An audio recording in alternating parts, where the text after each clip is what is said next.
video itu maksudnya video player. Ya, video player. Sekarang udah nggak ada.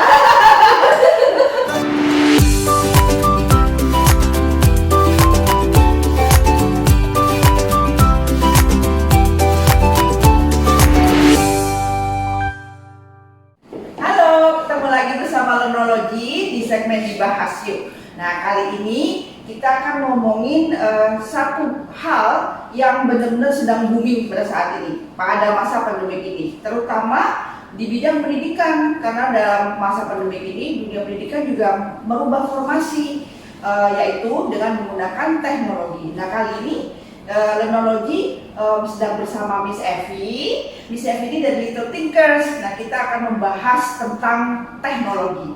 Ya, siap-siap ya. Oke, halo Miss Evi, apa kabar? Miss Yuli. Sudah lama loh gak ketemu ya. Iya, udah berapa tahun. Nah, Miss Evi, ini kita akan ngomong-ngomong dikit ya tentang teknologi nih. Saya mau tahu nih, Learnology juga, sahabat Learnology juga mau tahu. Kalau di usia dini, pendidikan usia dini, sepenting apa sih peran teknologi itu? Oke, pertama sebelum saya bahas tentang usia dini, kita harus samakan persepsi tentang teknologi dulu nih. Apa yang disebut dengan teknologi? Sebenarnya kalau kita lihat istilah teknologi, artinya itu kan applied science in practical life. Jadinya teknologi itu yang sering disalahkaprahkan itu usia dini. Teknologi pasti mikirnya iPad, nonton YouTube, betul. handphone. Padahal teknologi itu lebih dari itu. Semua applied science dalam bentuk practical life kita sebutnya teknologi. Sepenting apakah teknologi di usia dini? Kalau kita tahu anak usia dini itu masa mereka untuk eksplorasi kan? Dan teknologi itu ada di sekitar kita. Kita itu tidak bisa melarang anak usia dini untuk eksplorasi di bidang tertentu. Jadi dalam hal ini mereka pun akan eksplorasi di bidang teknologi. Tapi apa saja? Mulai dari mainan berteknologi banyak Miss Yulis. Jadi mainan yang beroda itu kita sebutnya teknologi juga. Jadi teknologi itu tidak hanya sesuatu dengan aliran listrik ya? Iya, bukan hanya gadget. Bukan hanya gadget. Sekarang yang disebut teknologi, orang tua itu memang ini kita agak loncat ya, tapi agak suka pada anti sama teknologi. Padahal teknologi itu mainan beroda, teknologi. Lampu senter, teknologi. Jadi teknologi itu sudah ada di sekitar kita. Dan apakah anak usia dini akan kita larang untuk eksplor dengan teknologi yang sudah tersedia begitu banyak? Jangankan di sekolah, di rumah pun pasti banyak teknologi ya. Begitu. Nah, jadi intinya teknologi itu sudah ada di sekitar kita, sahabat Learnology. Jadi jangan terlalu tiba-tiba kita jadi ketakutan ya. Jangan mengkotakkan teknologi hanya untuk gadget, iPad, handphone, karena teknologi itu sifatnya sangat luas. Jadi intinya adalah teknologi itu adalah applied science yang ada di sekitar kita, yang bisa diekspor oleh anak usia dini. Jadi jangan terbatas pemikirannya pada gadget, iPad, handphone, karena teknologi itu sangat luas. Kemudian Miss Evi, bagaimana sih cara terbaik untuk memilih teknologi applied science tadi untuk anak-anak usia dini ini? Mungkin maksud pertanyaannya, dan apa saja yang kita bisa ajarkan pada anak-anak tentang teknologi ini dan cara menggunakannya. Jadi kan kalau kita tahu setiap anak usia dini itu punya milestone tersendiri ya. Jadi anak 1 tahun punya levelnya sendiri, anak 2 tahun punya levelnya sendiri. Sebenarnya teknologi itu kalau menurut kurikulum yang kami pakai di sekolah kami diajarkan dari anak usia 1 tahun. Jadi untuk mereka tertarik dengan mainan yang memiliki baterai, bisa jalan, itu adalah pengenalan teknologi, eksplorasi pada teknologi. Dan di umur 2 tahun anak itu kita ajarkan parts of misalnya bagian-bagian yang terpisah-pisah, dan mereka dengan logical thinking akan menyatukan bagiannya. Walaupun mengkonstruk itu termasuk pengenalan pada teknologi. Nanti umur 3 tahun, kalau di kurikulum kami itu mereka bisa operate simple machine. Simple machine itu kita bukannya ya sesuai usia mereka lah ya. Waktu kita kecil pun rasanya kita sudah bisa menyalakan kaset sendiri ya. Nyetel kaset sendiri itu kita udah bisa ya. Itu umur berapa? 3 tahun, 4 tahun. Nah, itu kan bagian pengenalan teknologi. Ganti baterai, mereka kan bisa belajar ya. Itu simple teknologi that they can use. Nyalain AC, practical life lah. Intinya teknologi itu ada di mana-mana. Kalau nantinya ke 4 tahun, memang sudah bisa operate simple program in the computer, which is misalnya mewarna. Oh, jadi sudah disiapkan ya. Lalu kalau untuk tingkat 5 tahun, kalau di sekolah kami sih sudah ICT robotik ya. ICT robotik, jadi untuk bahasa pemrograman yang sangat sederhana. Itu yang kami pakai di sekolah kami. Tapi intinya yang tidak boleh salah dalam mengajarkan teknologi adalah itu. Teknologi bukannya anak yang aktif menggunakan teknologi, tapi mereka dikasih iPad suruh nonton YouTube biar diam. Kan mereka bukan pelaku teknologi, tapi mereka jadi pasif. Ya, jadi konsumennya ya. Iya, jadi yang harus kita berikan fasilitasi kepada anak itu mereka explore, mereka aktif. Jadi kata kuncinya explore ya. Explore dan aktif, anaknya dan aktif. Kayak misalnya anak 4 tahun, 5 tahun mereka bisa diajarkan menggunakan iPad atau menggunakan laptop untuk mengetik nama mereka, belajar mengetik yang proper. Mereka secara aktif dan otak mereka pun terangsang ya, ada stimulus untuk melakukan sesuatu. Jadi bukannya yang duduk nonton YouTube gitu ya, jadinya hanya satu arah ya. Satu arah. Jadi kalau mereka mewarna, ada fine motor yang terlatih, ada art yang terlatih. Jadi begitu banyak skills juga yang mereka latih dengan eksplorasi teknologi. Oke, kemudian Miss Evi, kira-kira perkembangan kognitif anak terutama berbahasa ya, apakah akan terganggu jika melibatkan teknologi ini? Kalau misalnya pun terganggu, apakah ada per kelompok umur jenis teknologi yang cocok untuk mereka? Oke, sekarang kita ngomong tentang perkembangan kognitif, terutama bahasa. Seperti yang kita sudah bahas tadi, anak itu harus secara aktif menggunakan teknologi. Kalau aktif, kognitifnya pun aktif, Miss Yulis. Jadi pada saat mereka misalnya bermain menggunakan teknologi, secara logik berjalan, secara bahasa kalau kita bermain bersama mereka, karena kan kita tidak melepas anak usia dini bermain sendiri juga ya, kita pasti berkomunikasi dengan mereka, berinteraksi dengan mereka, sehingga mereka pun akan terlatih secara bahasa. Misalnya anak pun sedang main program di komputer, kalau kita dampingi, kita kan bisa merespon ya, respon. Jadi ada interaksi, justru bisa membantu mereka.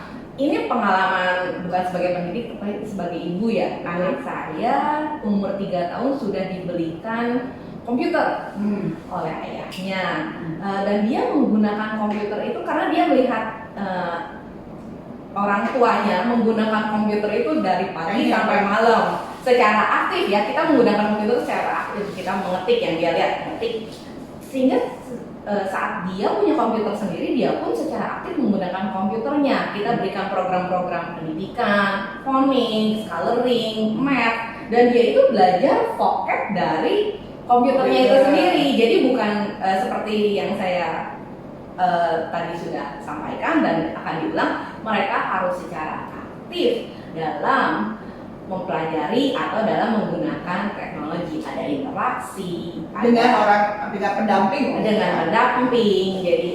Jadi bukan hanya ya tidak pasif satu arah biar anaknya anteng.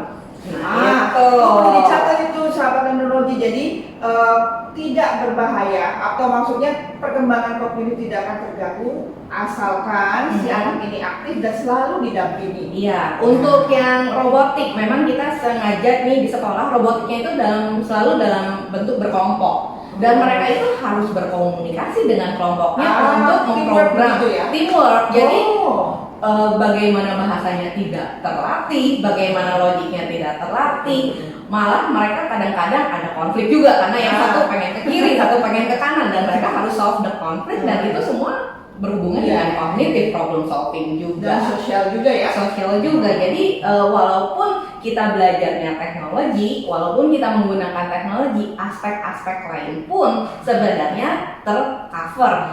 Dari segi fisik misalnya, physical development untuk anak yang sedang merakit mobil-mobilan, kan dari segi fine motor pun terlatih juga. Jadinya sekali lagi teknologi itu untuk bukan anti teknologi, tapi bagaimana kita membiarkan anak kita explore, bagaimana kita menstimulus anak, bagaimana kita berinteraksi dengan anak, itu adalah key-nya, faktor penentunya ya dalam mempelajari teknologi. Oke, selanjutnya Miss Evi, bagaimana cara menyikapi si anak nih? Ya, kita tahu deh selama ini kan apalagi masa pandemi ini, anak ini sama gadget ini ya, gadget sama iPad-nya, sama YouTube-nya, itu bener-bener yang lengket seperti di lem. Nah ini mungkin keluhan ibu-ibu semua di sahabat teknologi di luar sana, bagaimana cara menyikapi ini ya agar si gadget ini, si teknologi ini yang tidak jahat ini supaya kembali ke role-nya gitu. Oke, jadi ini memperbaiki yang sudah salah kaprah ceritanya. Untuk anak-anak yang sudah lengket dengan gadget, ya tidak ada lain ya sebagai orang tua kita yang pegang, dalam hal ini kita yang akan kontrol anak kita ya. Ada screen time, memang di-cut langsung itu berat, jadi kita bisa gradually kurangin tentang screen time-nya yang secara pasif nonton iPad, yang secara pasif itu hanya lihat biar anaknya diam waktu makan misalnya. Oke lah, waktu makan kita kasih. Sesudah makan, ini harus sebenarnya orang tuanya yang proaktif ya. Jadi seperti saya bilang, kita itu harus mendampingi, harus ada interaksi dengan anak. Anak harus memilih yang baik. Jadi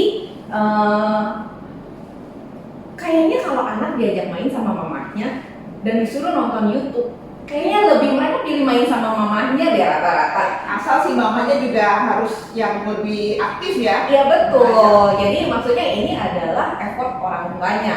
Seberapa orang tua ini mau put effort untuk anaknya. Itu kuncinya, bermain bersama anaknya. Berusaha segigi mungkin bagaimana caranya supaya si anak ini screen time-nya dikurangin. Ya, atau misalnya ini untuk anak yang mungkin tidak terlalu 2 tahun atau 3 tahun, mungkin yang 4-5 tahun saya sudah nonton YouTube, ditanya tadi nonton apa, ayo kita gambar sama-sama. Jadi sesudah itu ada proses kelanjutan, ada follow up-nya. Seperti misalnya di sekolah kita kalau misalnya tentang tema tentang wild animals, mereka akan watch video about the wild animals, tapi sesudah itu ayo kita take pictures about wild animals, kita cari pictures-nya, nanti pictures-nya itu kita print, kita buat buku, kita tulis sentences tentang wild animals. Jadi ada follow up setelah itu, bukannya biarkan aja ya. Iya, bebas nonton gitu. Jadi nontonnya pun terarah, mau nonton apa. Misalnya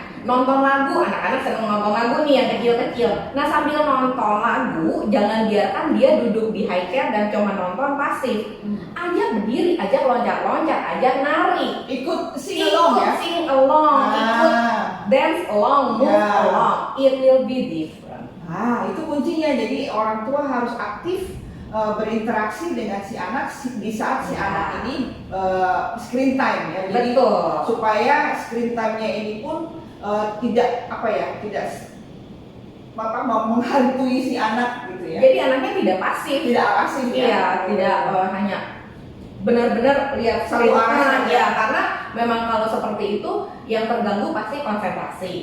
Nantinya attention span pasti terganggu. Jadi dia itu perlu selalu stimulus yang exciting gitu kan. Nah itu yang kita hindari. Caranya apa? Yaitu selalu ada interaksi, ada follow up, lalu sebagaimana orang tua memberikan activity lanjutan setelah menonton. Itu kalau yang menonton ya. Tapi kan sebenarnya seperti tadi kita sudah bahas bahwa teknologi itu bukan tentang menonton saja, banyak sekali aspeknya. Oke, misal Evi selanjutnya, semisal nih kita perkenalkan teknologi, bentuk teknologi seperti kamera atau video atau TV, kira-kira untuk anak usia ini mereka mengerti nggak sih kegunaan benda-benda tersebut? Tiap anak beda, tiap household beda ya. Jadi maksudnya tergantung seperti tadi exposure ke anaknya seperti apa. Misalnya untuk beberapa ibu-ibu nih yang senang selfie atau senang take foto, kayaknya anak-anaknya untuk take foto udah familiar karena kan mereka itu belajar dengan melihat, mereka itu modeling the parents ya. Kalau mamanya sering take foto, masa mereka nggak bisa sih? Dan apakah salah kalau memang kita pengen anak kita bisa take foto, why not? Gitu misalnya. Kalau misalnya tentang video, kalau memang video itu maksudnya video player. Ya, video player. Sekarang udah nggak ada. Kalau video pakai, maksudnya gini, ngerti nggak sih mereka ini kegunaannya, benda ini kegunaannya untuk apa, manfaatnya bagaimana? Seperti kita tahu anak usia dini itu seperti sponge yang Yulis. Mereka itu cepat sekali belajar, tergantung kita mau ngajarin apa nih. Jadinya ya kalau kita ajarin mereka pasti bisa. Dengan berkali-kali latihan, lalu juga diberi contoh, lalu juga diberi pengertian tentang responsibility-nya, harus hati-hati. Jangankan video, jangankan handphone, misalnya menggunakan gunting. Umur berapa sih anak boleh pakai gunting? Nah, misalnya anak 3 tahun bisa pakai gunting kan, dengan supervision, dengan kita liatin cara guntingnya lebih bagaimana. Tapi ada beberapa parents yang bilang anak 3 tahun masih terlalu kecil lah pegang gunting, nanti aja 4 tahun. Tapi kan tetap sama, harus disupervisi dulu, harus latihan dulu. Atau yang misalnya ya nanti 5 tahun, ya itu tergantung parentsnya masing-masing, kebijakan masing-masing mau umur berapa sih anak ini mulai diajar skill tertentu. Oke, jadi intinya adalah mereka akan mengerti asalkan kita beri pengertian, kita beri contoh mungkin ya. Betul, seperti menggunakan blender. Ada beberapa anak yang diajar menggunakan blender bisa, tapi ada beberapa parents, wah bahaya nih blender. Kan itu tergantung parentsnya masing-masing. Master chef yang kecil-kecil kan ada ya, itu mereka pakai teknologi kan. Tulis kompor itu teknologi. Apakah kita memperbolehkan anak kita, terpulang pada parentsnya masing-masing seperti itu. Oke sahabat teknologi, jadi kita rangkum dulu sedikit ya. Jadi teknologi itu sebenarnya tidak jahat ya, tergantung bagaimana orang tua, pendamping menyikapi si anak saat mengeksplor si teknologi itu. Juga teknologi ternyata bukan hanya gadget loh, tetapi banyak benda-benda di sekitar kita yang kita namakan teknologi, mulai dari AC, misalnya pintu, gunting, itu semua mesin-mesin yang kita bisa sebut sebagai teknologi ya. Oke, sekian dulu di segmen Dibahas Yuk bersama Lenology. Jangan lupa subscribe, like, share, dan komen. Kalau misalnya ada pertanyaan boleh loh ditulis saja di kolom komen kami. Ya, terima kasih. Bye, sampai jumpa.